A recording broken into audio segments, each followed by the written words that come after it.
Praise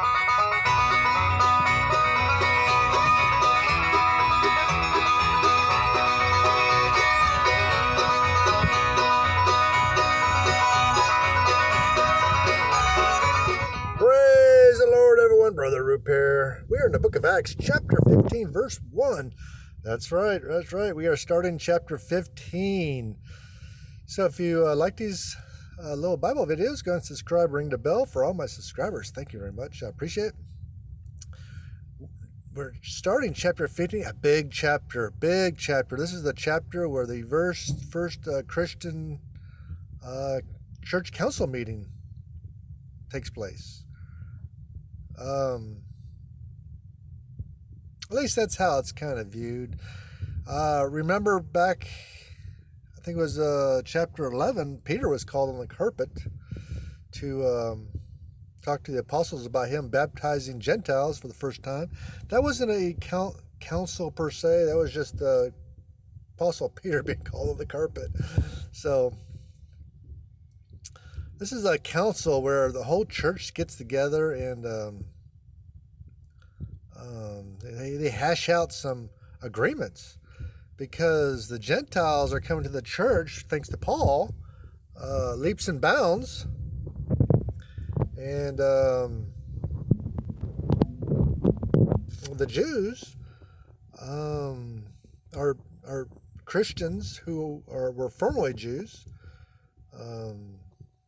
They're not liking it. It's a different. They have a different culture, different ways of looking at things, and it's not real Jewish. And it's rocking some boats. And so all the Gentiles are coming to church, beginning with Peter, but really because of Paul and his preaching in Asia Minor in Antioch, revival in Antioch. It's causing some rifts here. Let's read about it.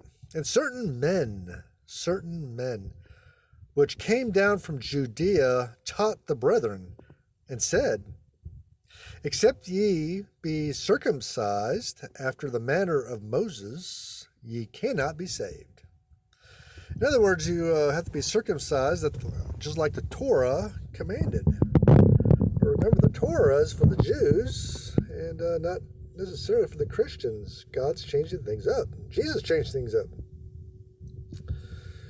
And so these certain men, they didn't have a name for them when Luke was writing about them, but later on they would be referred to as Ebionites or Messianic Pharisees or Judaizers.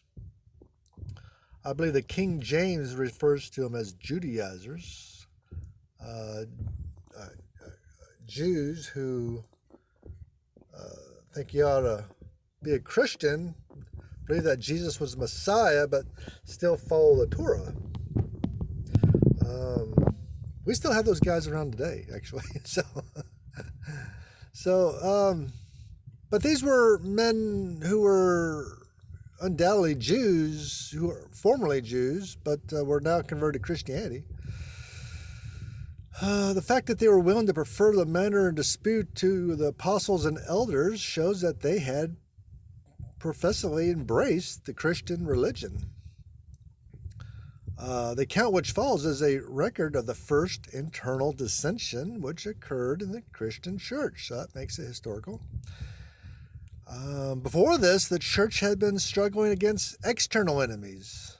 Violent persecutions had raged and had fully occupied the attention of the Christians. But now the churches were at peace. After a former video, I said after Herod the Great was executed, or died by judgment, he was eaten by worms.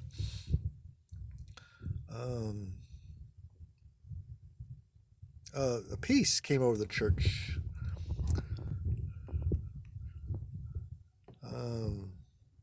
So they enjoyed great external prosperity in Antioch, and the great enemy of souls took occasion then, as he has often done in similar circumstances since to excite contentions in the church itself, so that when external violence could not destroy it, an effort was made to secure the same object by internal dissension and strife, which, we have a lot of that today too, don't we? Sure. This history, therefore, is particularly important, as is a record of the first unhappy debate which arose in the bosom of the church. It is further important as it shows the manner in which such controversies were settled in the apostolic age, as it established some very important principles respecting the perpetuity of the religion's rights of the Jews. So Luke says, come down from Judea, come down from Judea, as if Judea is a mountain. But to Antioch and to the regions adjacent, which had been visited by the apostles, Judea was high and hilly region, and going from that towards the level countries adjacent to the sea was represented as descending or going down, per se. I always say going down when you go from north to south. I always say that. So anyway, it's my issue. So anyway, I digress.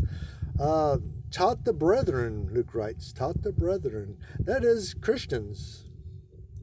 They endeavored to convince them the necessity of keeping the laws of Moses or obeying the Torah. Except he be circumcised, this was the leading or principal rite of the Jewish religion, not necessarily Christian.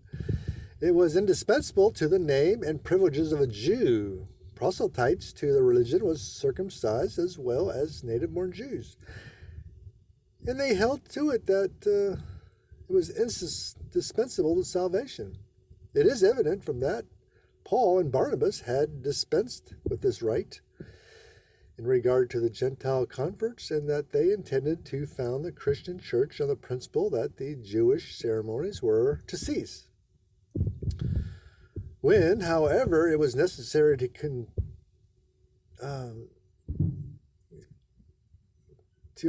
make it understood to the Jews and to prevent contention, Paul did not hesitate to practice circumcision. He wanted to keep the peace, per se. After the manner of Moses, according to the custom of Moses commanded, according to the Mosaic law, the Torah, ye cannot be saved. The Jews regarded this as indispensable to salvation. The grounds on which they would press it on the attention of the Gentile converts would be very plausible, and such as would produce much embarrassment.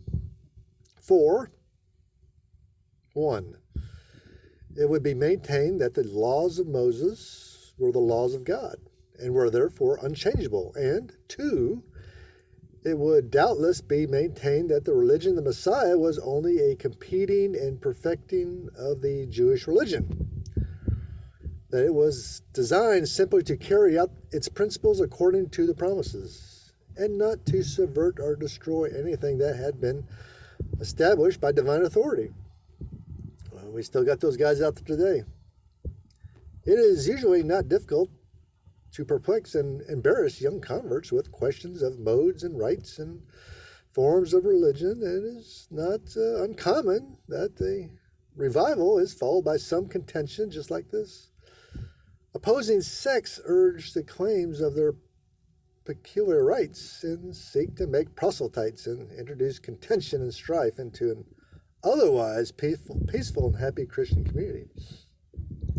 And so we have these issues of doctrine in every church, all throughout Christianity.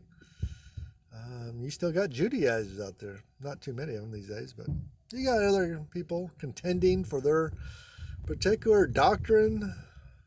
Apostolic contend for their doctrine, so nothing new with us.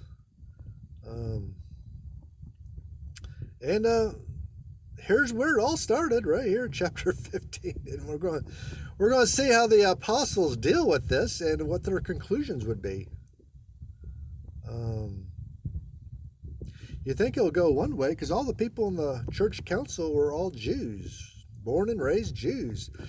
So the Judaizers are going to think that they're going to rule one way, and they're going to find out they're going to rule a whole different way. It's going to be a great chapter. Tune in and let's see how it comes out. God bless you.